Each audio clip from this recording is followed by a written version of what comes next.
masiphinde sibulise kule yure yesibini yenkqubo. Kaloku kule yokuqala sichaphazele izinto eziliqela eziquka ke umba wokubhubha komuntu eMonti ngokunxulumene nokhenketho lwamabhokobhoko. Kanti ke sibe nalo nodliwano-ndlebe nosodolophu waseThekwini kaloku apho sithe siyezana kanjani. Kodwa ke asikenzi kwanto kusekuninzi okuzayo, ngoku ke masihlabele mgama. Uhamba nabani eThekwini? Ndihamba awambi namna.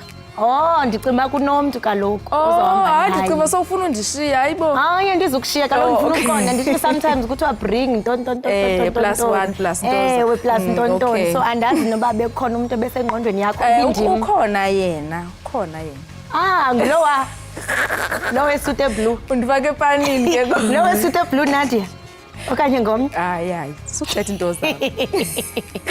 Bukeli ngoku ke siqhubela phambili nenkqubo yethu. Nanga ke amanqaku onothi uwalindele ezisematheni zemidlalo, isimo sezulu, udliwano-ndlebe lwezemidlalo. Sinabo kaloku nee-performances ezakunandisa intliziyo yakho nokunye okuninzi. Hlala nathi usazi ukuba uye waqhwanyaza uzawube kanti uphosiwe inkqubo. Timla ukhalasa kalubisi umadlongothi ndihamba naye uNadia Dambuza. Bukela amadenga wetyala masijonge eziphala phambili.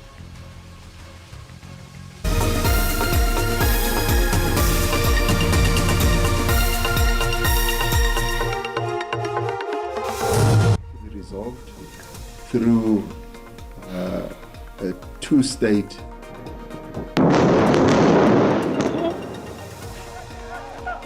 Umongameli uCyril Ramaphosa ugxeke urhulumente wakwaSirayeli emchaza njengongalawulwayo ungathobeli umthetho.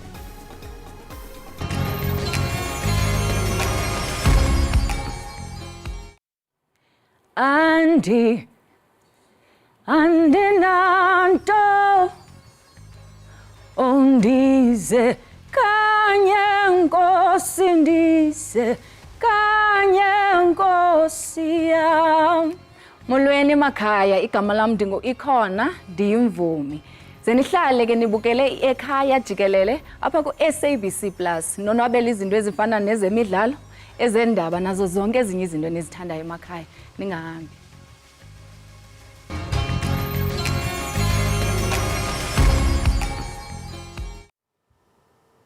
Umongameli uCyril Ramaphosa ugxeke urhulumente wakwaSirayeli emchaza njengongalawulwayo longathobeli umthetho. Umongameli uthe izenzo eziqhube eGaza ngamatyala emfazwe nokubulawa kwenyambalala kwaye inkundla yolwaphulo-mthetho yehlabathi kufuneka iphande urhulumente kaSirayeli. Ukanti umhlalutyi wezopolitiko uNjingalwazi Kwandile Kondlo uthi le nkundla yehlabathi yolwaphulo-mthetho mayiqhubisane ngqo norhulumente wakwaSirayeli.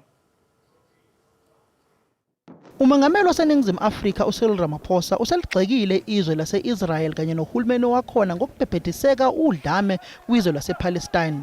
Abantu besifazane kanye nezingane bayabulawa kwizwe lase-Gaza, bebulawa yibona abantu kunohulumeni wase-Israel. Umongameli uRamaphosa usenxusa yona-ke inkantolo yomhlaba wonke phecelezi i-International Criminal Court ukuthi ingenelele ukuze izobiza i-Israel izosiphendulela. We want the ICC to investigate. And of course, legal measures then need to be taken at that global level. Of course, the Israeli government has perfected the way in which it does not follow and implement decisions that are taken at the UN, at the Security Council, or in other world forums. They've become a law unto themselves internationally. And this is totally unacceptable. Ungoti wezepolitiki uProfessor Kwandile Kondlo uthi leli ithuba lokuthi ICC isitshengise ukuthi ingawubeka umthetho walo phansi ukuze Israel izowuthobela. The Israel-Palestine conflict. It touches the heart of the human race. What does it mean to be human? What does it mean to be human? That's the question it raises for all of us in the globe. This is the moment for the ICC to seek to be a truthful institution. It's an international institution of justice. That institution has to use this moment now to prove to the whole world that at least it has a grain of truth. Inhlangano ebusayo eNingizimu Afrika iANC isithe izosekela iqembu eliphikisayo iEFF ngokuthi kuvalwa ihhovisi lenxusa lase-Israel lana eNingizimu Afrika. Ngingusamkele Maseko kumele izindaba ze-SABC eGoli.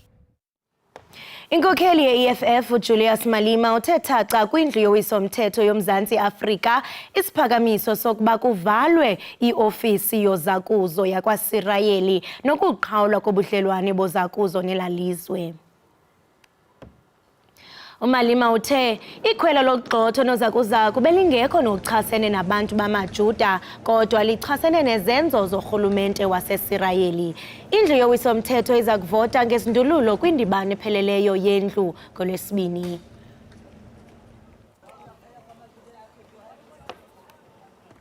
Owayesakuba ngumongameli uJacob Zuma ucaphule intetho yejaji inhloko uRaymond Zondo emalunga naye kwilinge lakhe lamva nje lokuphikisa ngokusemthethweni ukuchongwa kukaZondo njengenhloko yenkundla.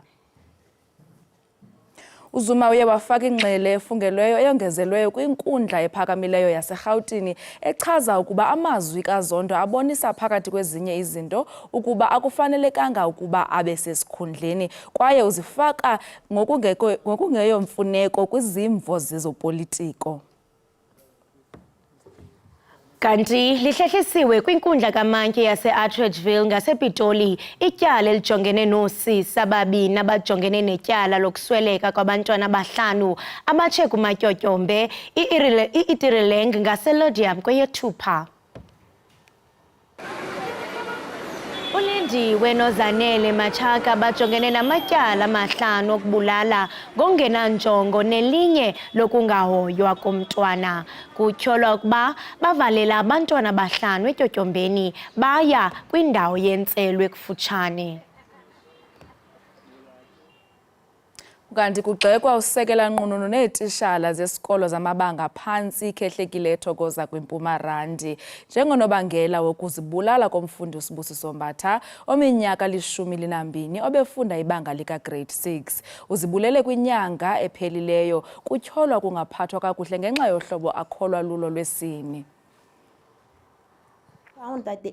Iziphumo zophando zityhila inyewe ekhokelele kusizi lokuphulukana nobomi benkwenkwana. Igqwetha uBayitsengwa ngatha ubekhokela oluphando lifumanise ukuba usekela nqununu ubenegalelo nempembelelo kwesi siganeko. We also found that the deputy principal ill-treated, blasphemed and homophobically abused the deceased. And that those allegations have merit. We have evidence that concurs with that allegation. Abafundisi ntsapho abane besisikolo khange bakwazi ukulandela umqathango wokumelana nombhodamo wembambano phakathi kwabafundi ababini nothe wakhokhelela ekubhubheni kwalomfundi ka-grade 6 ukanti ingcebiso zolohlwayo zibekwe elubala. Also, we have recommended that the department should arrange for trauma counseling for the family, for the friends and the classmates that had to endure this ordeal. Umphathiswa wezemfundo uMatome Chilowane uthi lomba uza kuthatyathelwa ingqalelo kwiinyanga ezintathu kuya kwezintandathu ezizayo. A number is quite high in terms of the learners we've lost through through suicide in various forms, from how we've lost our child Sibusiso. Usapho lwakwambatha ludandathekile, amaxhala axhomile kwabasemagunyeni nakubazali ngenxa yokuqatsela kwamanqanaba wokuzibulala kwabafundi. Abafundi abangaphaya kwama-40 sele bezibulele kulo nyaka nje wodwa kwiphondo laseGauteng. Uluntu lwasemakhanda kwiphondo laseMpuma Koloni liyavutha ngumsindo emva kokukhululwa ngenqawulo komdlwenguli ngoFebruwari. Le ndoda yagwetywa yahlala entolongweni ngokudlwengulwa inkwenkane neminyaka 8 kwaye ngoku iphinde yabanjelwa ukudlwengula amakhwenkwana amathathu akwiminyaka iphakathi kwemithandathu nethoba ngelixa ikhutshwe ngenqawule. Lo mrhanelwe neminyaka 34 utyabekwa ngezinye iziganeko zokudlwengulwa nokuxhaphaza ngesondo amanye amakhwenkwe 7. Lo mtyholo wagwetywa iminyaka 5 ejele ngo-2017 emva ukuba wafunyanwa inetyala lokudlwengula ikwekwe neminyaka 8. Isehlo eso wasenza ngo-2013 ukususela ukukhulwa kwakhe ngenqawulo utyholo ngokuzama ukudlwengula amanye amakhwenkwe. Kubangwa ngelithi ebutsheni bale nyanga uthe wathatha amakhwenkwe amathathu awase ehlathini esithi bayoqokelela inkuni, nalapho kurhanelwa wadlwengule. Abahlali babuza ukhululwe njani ngenqawule. Abazali badinga impendulo kakhulu ngoba bathi ukuba lo mrhanelwa lo ebeseluvalelweni ngeyingakhange yenzeke lento. Kwelinye lamatyala akhe asaphandayo bebanjiwe kodwa wakhululwa ngaphambi kokuba avele enkundleni. Amapolisa athi asaphanda kwaye ukufumana kwawo ubungqina baza kuphinda bazibuyisele ezi zityholo. Also earlier this month, the suspect allegedly took 2 young boys aged 6 and 8 years old to the forest, once again on the pretense of collecting wood. The boys were allegedly raped and the investigation in this case is still continuing. Isebe lezoluleko lithi kulandelwe yonke imiqathango ngethuba ekhululwa ngenqawule nje ukuba beyilungele. And should it happen that a parolee commits another offense or is a suspect in a particular case, then there are procedures that must be followed, either in charging that person or taking that person back into custody. Lo mtyholo uvele okokuqala enkundleni ngoMvulo kwaye kulindeleka afake isicelo sebheli ngolwesihlanu kwinkundla kamantyi yasemakhanda. Kwiindaba ze-SABC ndingumcebisi Ngqina sisemakhanda. Ngaphambi kokuba niphume mbukeli niye kwiindawo ngendawo qinisekani into yokubana lixhobisekile ngokuqhubekayo kwisimo sezulu. Zibonakale kaloku mbukeli izibhaxo zenkungu zibungele lonke eli. Qiniseka mbukeli nangona ke uzawungena endleleni uqhuba ngononophelo. Rhabula ungafinci nalo qikelelo lwemozulu.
Enkosi ngokuhlala nathi nisasibukele apha ekhaya jikelele. Kuthiwa imfundo sisithixo sempumelelo, kodwa nangona kunjalo ungafundi kusenokukhokhela kwimpumelelo kuba kuye kunyanzeleke ukuba ucinge ngezinye indlela zokuziphilisa. uMandla Mahlangu ngumzekelo ophilayo woku. Wazalwa kwiminyaka engama-33 eyadlulayo eMthambothi phantsi kwesizwe sikamkukumkani uNzuza Mabhoko. Ngenxa yeke yobunzima nongabikho kwemali akazange akwazi ukugqiba izifundo zakhe. Khuliswe ngumakhulu wakhe ongasekhoyo uKhosazana Adelaide Mahlangu owabona italente yakhe yokuzoba esemncinane. Njengomntu ke othe wazalelwa phaa kwaNdebele bekulindeleke ukuba abe lichule ekuzobeni nasekupeyinteni kuba umgwalo yinto exhaphakileyo cebe phaa kumaNdebele. uMandla ke ulapha estudio uza kusibonisa ngomsebenzi wakhe omhle obugcisa. Ndiyathanda mbukeli apha ekhaya into yokubana ndiqinisekise into yokubana yeyi kumbhenjembhethe apha estudio kuhle ngeyona ndlela. Mandla masikubulise sikwamkele enkqubeni unjani? Ngiyathokoza ninjani? Siyathokoza nathi siyalotshisa nakwaNdebele. Sithokoze. Ewe Mandla apha siyabona into yobana umgwalo ngeyona nto ozityandigile oqonda bajonga lena into ndiyiphiwe kwaye nje ndiyayenza. And kumntu ongayaziyo ofana nam because ndithe xa ndibona even nale teki ndaqimba mhlambe yintsimbi xa ndibetha ayibo yiteki yamanyani. Ukuchazisela umbukeli ngomgwalo ungathi yintoni? Umgwalo sekufana nokuzichaza simaNdebele, iberegiswa maNdebele khulu ekuchazeni mhlambe iculture yethu ukuthi sinjani, into erepresenta iculture yethu. In most cases siberegisa ukukhangisa ngayo kwabanye abantu ukuthi khona ukuhlukanisa ukuthi simaNdebele. Yeah. Wow, so you are keeping the heritage alive. Yes, I'm keeping the heritage alive. Amazing work. Siyeva into yobana italente yakho yaphawuleka usemncinane kakhulu kwaye umakhulu wakho ongasekhoyo angumphefumlo wakhe ngalalo ngoxolo. Siyatsho into yobana yena waba nefuthe elikhulu ekukhuthazeni into yokubana uzibandakanye nalo mzobo. Khawusinabisele. Yeah, ekukhuleni kwami bengimuntu othanda ukudweba. It happens ukuthi ekukhuleni ngikhula nayo into le yokudweba le.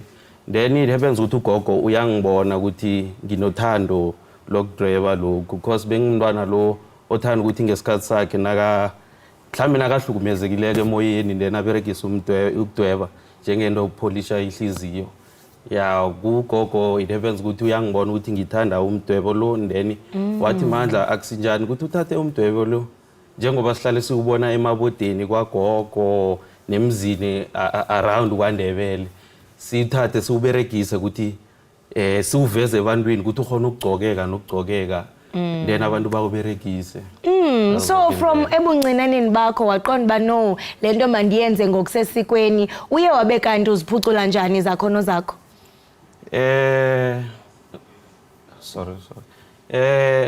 Ilo kanje umgwalo ukuphucula empilweni kwami ngiyiberegise esinto ezongikhelebha ekukhuleni kwami ezongiphilisa nayo. Ngikwazi ukukhelebha nabanye ukuthi bafunde ugwalokhu then ichubeke ikwazi ukuba into yempilo yonke ekukhuleni mhlambe ingapheleli kithi kuphela. Ingapheleli kuni kuphela. And also ndiyahalela uqonda into yobana lo mgwalo wakho uye wabeka ndijonga awenzi kuphela kwizinto ezazifudula ukwenziwa waqonda ba faka kwifashion njengoko ndibona napha estudio mbukeli uyabona kukhona iteki kukho iminqwazi kukhona etafile kananjalo uyenze njani into yobana uzixube zonke izinto? Ngithe ngiyacala ngabona ukuthi angikazi ukuphelela empahleni kuphela ngizokuchubekisa umgwalo lo mhlambe yokhona ukufika nama accessories wangendlini mhlambe nemabodeni njengoba kujwayelekile ukuthi esikhathini sakade bekwenziwe emabodeni kuphela. So nje ngithize ke nginabise italent daily mhlambe izifike nendweni eziningi ingalimiti ilo kanje ama capabilities wami mhlambe ifike nekwezinye izinto njengoba ngabona nogogo Esther agwale ikolo yabona ngathi hayi man ithi ngichubekise umgwalo lo mhlambe ngiufake nendweni kizo zonke izinto ingapheleli kuphela empahleni nemabodeni kuphela. Kuhle kakhulu yazi ugogo Esther kusho ukuthi uye wabe kanti unichayelela indlela njengamagcisa. Siyathanda usixelele ngezi lapha enqubeni noba mhlawumbe uzenze njani kwathethe ixesha elingakanani. Siyabona apha sinomnqwazi ngotata nomama. I believe kukhona nesihlangu nalena ndifuna usichazisele ngayo. Okay, ingwane ngiyabobaba. For ukukhabisa mhlawumbe nabambetheko ngomnyanya. Then ikapho iberegiswa nakuyokusela utshwala. Uyakhona ukuyikhangisa mhlawumbe umqombothi okanye noba ewe yekhozi ezininzi kaloku inyembezi. Yeah, then inyathelo ziberegiswa ngomnyanya uyakhona ukuzimbatha nemalangeni. Ayikulimit uyakhona ukuyi-add ku-fashion yakho. Yeah, then itafula i-coffee table uyakhona ukukhabisa ngayo boyiberegise nawuzele bayeni ngendlini. Then ubeke into zakho. Hey, ndiyayithanda ke le tafila ndazi noba ndizayiqhusheka xa sigqibele interview ndithi. And apha ungabeka izinto zakho nje uphole kube mnandi pha. Siyathanda amandla into yobana wabelene nathi ngeziphi mhlambe ii-projects othi usebenza kuzo ngoku. And I mean njengotshilo into yobana nani mhlambe ezamagcisa nibheke kakhulu kubantu abafana nogogo Esther. Ingaba mhlambe wena bakhona abantu abazemva kwakho oqonda into yobana nawe uyafuna ukuphuhlisa italente labo ubafundise ngomgwalo? Yes, bakhona kwanje bengiberegisa abantwana bekhaya ukuthi ingapheleli kimi. But unyaka ozako ngizokuthoma isikolo sokufundisa abantwana. Nanoma ngeke beyinto enkulu but kube nabantwanyana abancane ngizobathatha ngibafundise. And hayi ukuthi ngiphelele ebantwaneni phela nabantwini abadala because sengifonelwe abantu abaningi bathi bafuna ukufunda ukugwala. So unyaka ozako ngizozipha isikhathi bonyana ngibahelebhe ekufundeni umgwalo. And I believe ngabantu abatsha abo. Yeah, babantu abatsha. And sentsho kuhle kakhulu into bana abantu abatsha sentsho bane-interest kwinto zoba benze lo msebenzi abawujongeli phansi because if uyajonga xa sizojonga abantu bakudala nabo babephila ngayo. Abantu abakufunayo bakufumana phi? Bangithola ku Facebook, i-page lami, i-Google lami, Design and Art Styles, na ku Instagram ngiyatholakala. Then inombolo yefoni ebangithola kizo emkhaleni it's 079 575 3810. 3810 usivele mbukeli sibambe ngazibini ngexesha lakwakho kwaye sikufisela konke okuhle kumsebenzi. Hey le noba nayo nzohamba nayo. Lo ke mbukeli bingumandla Mahlangu ethetha nathi malunga nomsebenzi wobugcisa womgwalo ongapheleli nje kubeni sonke etafileni yakhe kodwa uqaqambisa inkcubeko yakhe njengegcisa elizidlayo lesindebele. Masithi qhwi evenkileni siyabuya mbukeli ungaqoshi ubukele ekhaya jikelele.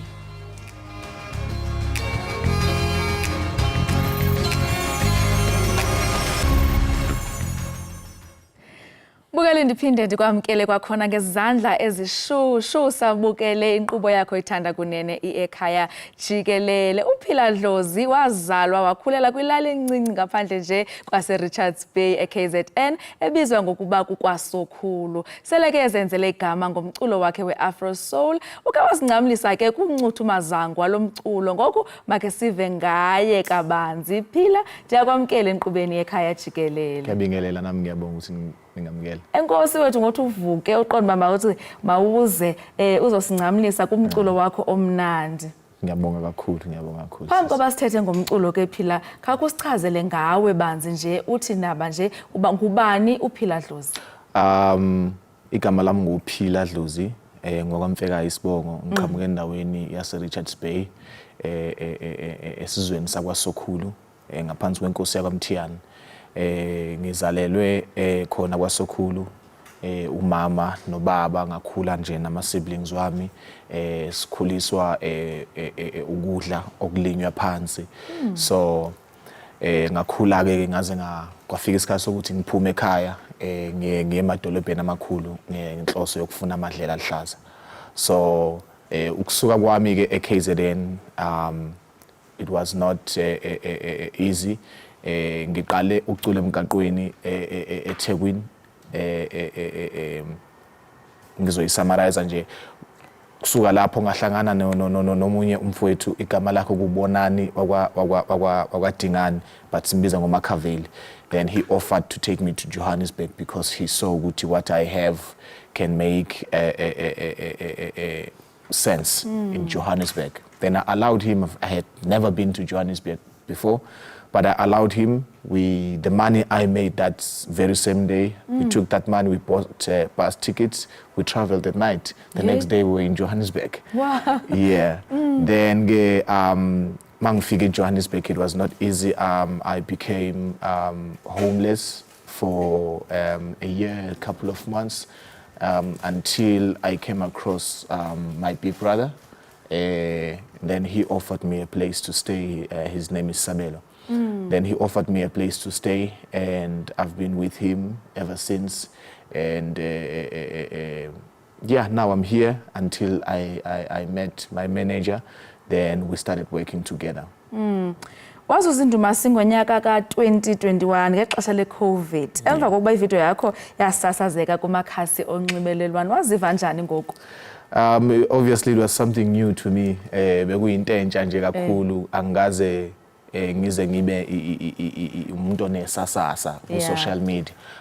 Kwangithusa kakhulu, ngaphinde futhi ngakujabulela ngoba bekungi-expose kubantu almost bonke in the world, you know, and ilento engivele ngifuna ukuthi abantu bezwe lento engiyenzayo. So kwangijabulisa kakhulu. Phela ndike ndava kuba kuthiwa uzawukhupha idocumentary ebalisa ngobomi bakho. Ingabe mhlawumbe ithini impembelelo yale documentary? I-documentary kahle kahle ikukhombisa impilo kaPhila Dlozi outside of music. Impilo kaPhila Dlozi as ingane ezelwe ekhaya. Iphinde ikhombise futhi nge-side lami the spiritual side of uPhila Dlozi. Yes. Usuka masithethe ke ngoku mhlawumbe ngohambo lwakho kule minyaka mibini idlulileyo belunjani ukusukela ngonyaka ka-2021 ukuzothi ga ngoku? It was very interesting kakhulu because bonke abantu ebengiphupha ukusebenza nabo ngayithola sengisebukhoneni babo. Kubalwa ngikhuluma ngamagama ahlonishwa kakhulu umhlaba wonke nase South Africa yonke. So to mention the few, I had a chance to work with Black Coffee. I had a chance to work with DJ Mapurisa. I had a chance to work with Kabza the Small and all other big producers. You know, now I'm working with Sony Music. We just released an EP titled Ekhaya Mama last year, 23 September. And emva kwalokho we just released a single called Impilo featuring my brother 031 Chopper. Phila uhambo lakho ngathi beluluhle kakhulu kodwa ngokufutshane nje ungachazela ababukeli ba bangalendela ntoni kuwe ukuya phambili kusukela ngoku? Kulonyaka lozayo njengoba nje yadusho njengamanje ukuthi there's a documentary coming. People can expect the documentary and also the EP that I was talking about, it's nominated for the Summers for Best Afropop Album. So tomorrow I'll be at the Summers. And next year, definitely there's a body of work coming out. Phila, enkosi kakhulu senza unikezela kuwe ngoku. Lawa ke mbukeli nguPhila Dlozi esinabisela ngohambo lwakhe kwishishini lezomculo. Kodwa ke asikushiyanga nje uzawuphinda kwakhona singcamlise kumculo wakhe. Phila, take it away.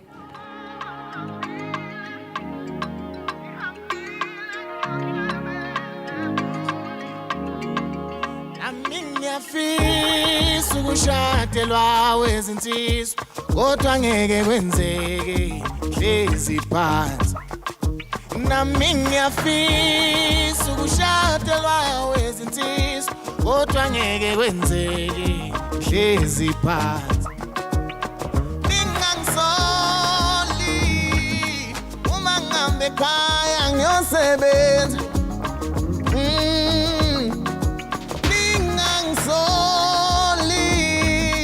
Uma ngihambe ekhaya ngiyosebenza. We mama ngicela utshela ubaba ngihambile ngiyosebenza eGoli. We mama ngicela utshela ubaba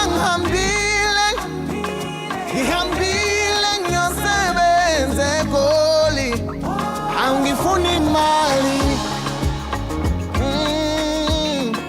imali yamalobolo. Angifuni imali, imali yamalobolo.